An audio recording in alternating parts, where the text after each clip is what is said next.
जहां मन को एकाग्र करने की ही बात की जा रही है कि जितासनो जित श्वासो जित संगो जितेन्द्रिया स्थूले भगवतो रूपे मनः संधारये धिया। कहा मन को एकाग्र कैसे किया जाए? सब लोग बड़े ध्यान से इसको सुनना। कहते हैं ना, जब माला लेके बैठते हैं तब रसोई ध्यान आ जाती है, तब रसोई में दूध पर पड़ी हुई मलाई ध्यान आ जाती है, तब ये भी ध्यान आ जाता है कहीं ऐसा ना हो कि दूध पे से ऊपर से मलाई मलाई उतार के बहू खा जाए और फिर मक्खन कहां से निकलेगा। जब मंदिर जाते हैं तो द्वार पर चप्पल उतार करके आते हैं, वो स्मरण आती है, तो मन एकाग्र क्यों नहीं होता? तो मन को एकाग्र करने के साधन बड़े सुंदर श्रीमद् भागवत महापुराण में बताए। उनमें सबसे पहला साधन है जितासनो। आसन को जीतिए, बैठने का अभ्यास कीजिए।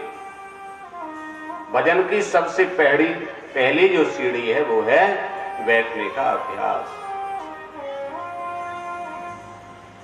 बैठने का अभ्यास करें ऐसे जितासन हो, फिर जित संगो। भजन करना तो चाहते हैं पर लोग करने नहीं देना चाहते, तो इसलिए संग को जीतिए। संग निर्मल होना चाहिए। आसन माने बैठने का अभ्यास करें, और फिर जित श्वासो, श्वासों का अभ्यास करें माने प्राणायाम का अभ्यास करें। कुंभक पूरक रेचक विधि के द्वारा प्राणायाम के माध्यम से भी हम मन को एकाग्र कर सकते हैं। माने सबसे पहले बैठने का अभ्यास करें, उसके बाद प्राणायाम का अभ्यास करें, इससे मन धीरे धीरे एकाग्र होगा। फिर तीसरा साधन बताया है जित संगो, संग को जीते। आपका संग कैसा है ये भी बहुत निर्भर करता है।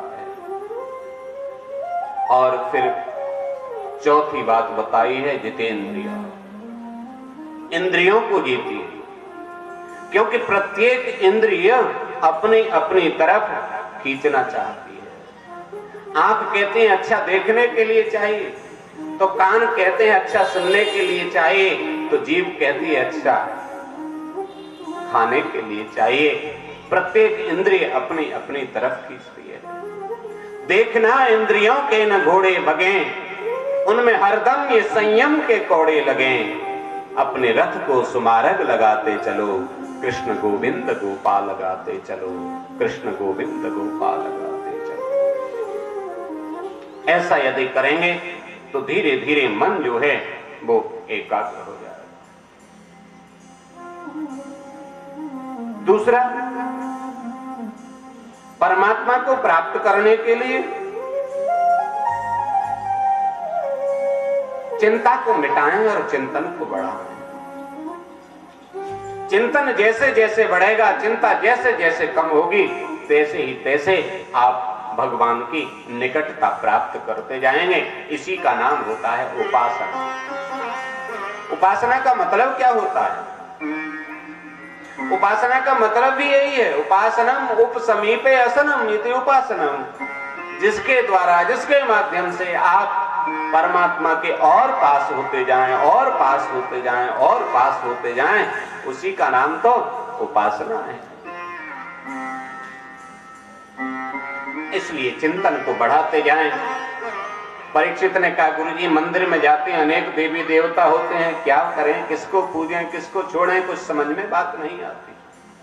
भगवान सुखदेव कहते हैं, राजन पूजा सभी की करो, निष्ठा एक में रखो।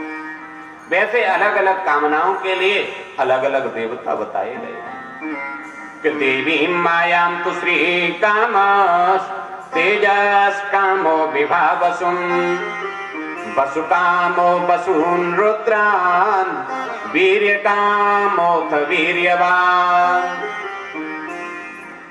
बताया देवी मायाम तु श्री कामस, लक्ष्मी की यदि प्राप्ति आपको करनी है तो भगवती श्री का समाराधन करें, भगवती लक्ष्मी की आराधना करें। कुबेर का पूजन करें, वीरता चाहिए, विद्या चाहिए तो रुद्र की पूजा करें, ज्ञान चाहिए तो हनुमान जी महाराज को पूजें, विवाह के लिए उर्वशी की पूजा करें, अन्न के लिए अन्नपूर्णा की पूजा करें। इस प्रकार अलग अलग कामनाओं के लिए अलग अलग देवताओं का यजन और पूजन करना चाहिए। किंतु जिसकी बहुत सारी कामनाएं हैं अथवा जिसकी कोई कामना नहीं है, ऐसे व्यक्ति को कि अकामः सर्व कामो वा मोक्ष कामः उदारधी तीव्रेण भक्ति योगेन यजेत पुरुषं परम। अकामः जिसकी कोई कामना नहीं है अथवा सर्व कामो वा बहुत सी कामनाएं हैं, ऐसे व्यक्ति को और तीव्र भक्ति योग के द्वारा अपने मन को परम पुरुष परमात्मा श्रीमन नारायण के चरणों में लगाना चाहिए। बोलिए भक्ति वत्सल भगवान की जय। परीक्षित ने एक प्रश्न कर दिया, गुरुजी यथेदम सृजते विश्वम दुर्विभाव्य मधीश्वरैः। ये भगवान जो हैं ये अपनी माया से सृष्टि कैसे करते हैं? भगवान सुखदेव कहते हैं, राजन पहले सृष्टि में कुछ भी नहीं था। एक बार भगवान की इच्छा हुई कि मैं एक से बहुत हो जाऊं, एको हम बहुत श्याम हो। तो देखते ही देखते जल का निर्माण हो गया और जल में भगवान नारायण जो है वो निवास करने लगे। नार माने पानी और अयन माने घर। नारायण पानी में जिनका घर है उनको कहते हैं नारायण।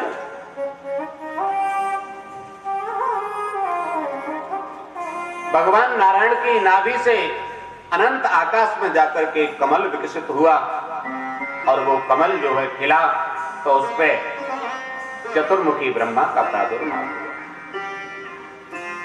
ब्रह्मा जी चारों तरफ देखने लगे, कहीं कुछ दिखाई नहीं देता, जल ही जल दिखाई देता है।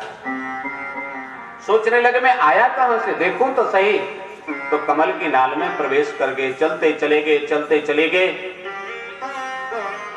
कहीं उसका अंत न पाया।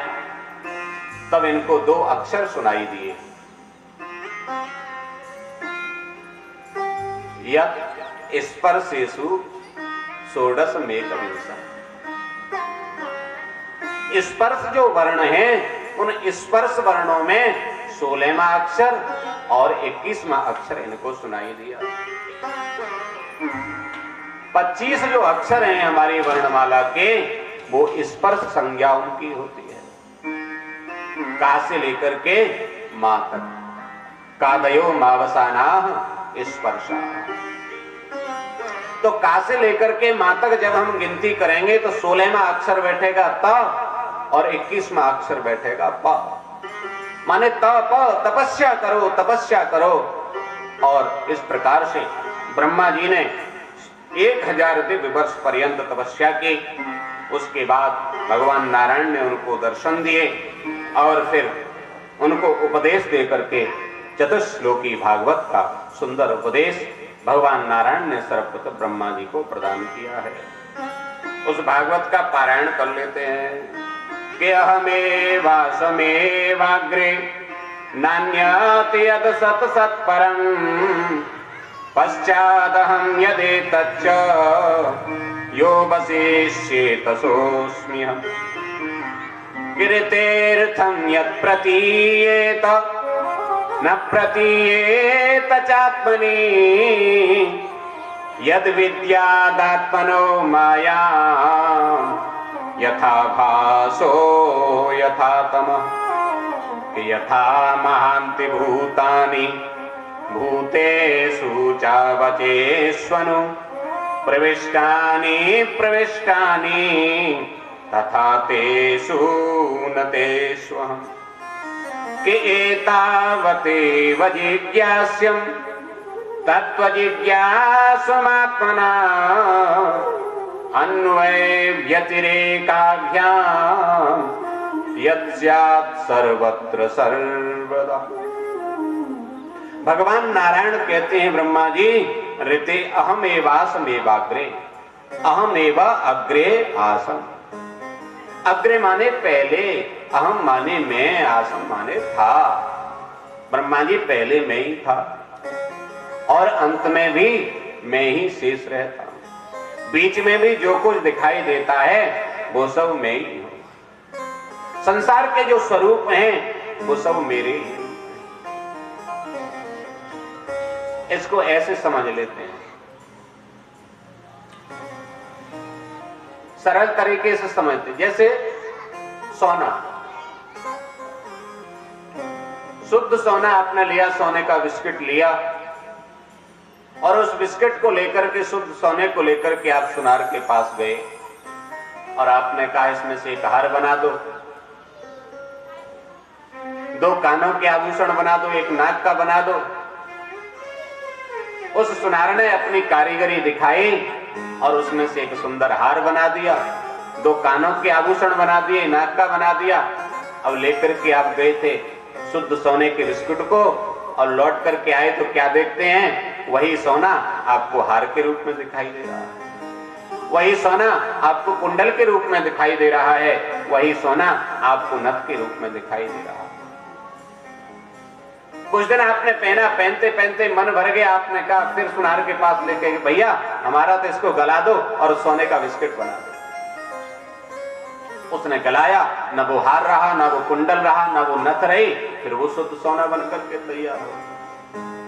ऐसे ही संसार में जो कुछ भी है सब परमात्मा का ही स्वरूप है। परमात्मा जब अपनी कारीगरी कर देते हैं तो कोई रामदास तो कोई श्यामदास दिखाई देता है, कोई गायत्री तो कोई सावित्री दिखाई देती हैं, किंतु जैसे ही वो अपनी माया को समेट लेते हैं तो न कोई रामदास रहता है न कोई श्यामदास रहता है। ईश्वर अंश जीव अविनाशी, चेतन अमल सहज सुख राशि, सो माया बस भयो गुसाई, बंध्यो की। इसलिए भगवान नारायण कहते हैं, ऋतेर्थम यत् प्रतीयेत न प्रतीयेत चात्मनि। ये जो कुछ है सत्य नहीं है, किंतु सत्य न होते हुए भी जो सत्यवत प्रतीत होता है, इसी को मेरी माया समझो और ये मेरे माया के ही रूप हैं। ये आत्मा जो है ये तो परमात्मा का ही रूप है और आत्मा को कोई कष्ट होता नहीं, क्योंकि आत्मा नैनम छिन्दन्ति शस्त्राणि, नैनम दहति पावक, न चैनम क्लेदयन्त्यापो, न शोषयति मारुत। न आत्मा को जलाया जा सकता है, न काटा जा सकता है, न बहाया जा सकता है, न उड़ाया जा सकता है। कष्ट तो केवल मन, बुद्धि और शरीर को होता है। पृथ्वी, जल, तेज, वायु और आकाश, इन 5 चीजों से ही सारी दुनिया बनी है और ये 5 ही चीजें दुनिया के अंदर भी हैं और दुनिया के बाहर भी हैं। इस प्रकार से दुनिया में रहकर भी मैं दुनिया से अलग हूं और दुनिया के अंदर भी हूं। यही सुंदर उपदेश आज ब्रह्मा जी को और भगवान नारायण ने प्रदान किया। भागवत बहुत सुंदर पुराण है। कहते हैं, भाति सर्वलोकेषु गति यस्य दुरत्यया। जिसकी गति सभी लोकों में समान रूप से है। वरेण्यम सर्वशास्त्रेषु, सभी शास्त्रों में जो वरेण्य है, पूजास्पद है, श्रेष्ठ है। और तरणीम च भवाम्बुधो, इस भवसागर से पार जाने के लिए जो तरणी है, नौका है, उसी का नाम श्रीमद् भागवत महापुराण है। भागवत में 4 अक्षर हैं, भागवत के भागे कहते भाग खुल जात जीवन के, और गा के कहते गल गुमान मिट जात हैं, और बाके कहे से वैराग्य होत जीवन से, अरे ताके कहे से भवसागर तर जात। इस भवसागर को पार करने के लिए जो नौका का काम करती है वही श्रीमद् भागवत महापुराण है। बोले भक्त वत्सल भगवान की जय। बोले कृष्ण कन्हैया लाल की जय। हर हर महादेव। भगवान जब इस धराधाम को छोड़ करके गए, अंतिम उपदेश उद्धव को प्रदान किया और कहा यदि विदुर मिलें तो उनको मेरा संदेश कहना। आज उद्धव और विदुर जी का मिलन हुआ। दोनों बड़े प्रेम से मिले, दोनों एक दूसरे की प्रशंसा कर रहे हैं। उद्धव जी कहते हैं विदुर जी आप बड़े भाग्यवान हैं, जाते जाते भी भगवान ने आपका स्मरण किया। विदुर जी कहते हैं भैया उद्धव जी हम काय के भाग्यवान हैं, हम तो भाग्यहीन हैं भैया। अरे भाग्यवान तो आप हैं कि अंतिम समय में भी भगवान के दर्शन आपको हुए और आपसे भगवान की बातचीत हुई। उद्धव जी ने कहा, भगवान ने कहा है विदुर जी से कहना मन में कोई संदेह हो तो मैत्रेय ऋषि के पास जाकर के अपने संदेह की निवृत्ति करें। आज सीधे विदुर जी महाराज मैत्रेय ऋषि के पास पहुंचे और मैत्रेय ऋषि ने समस्त उनकी शंकाओं का निराकरण किया। विदुर जी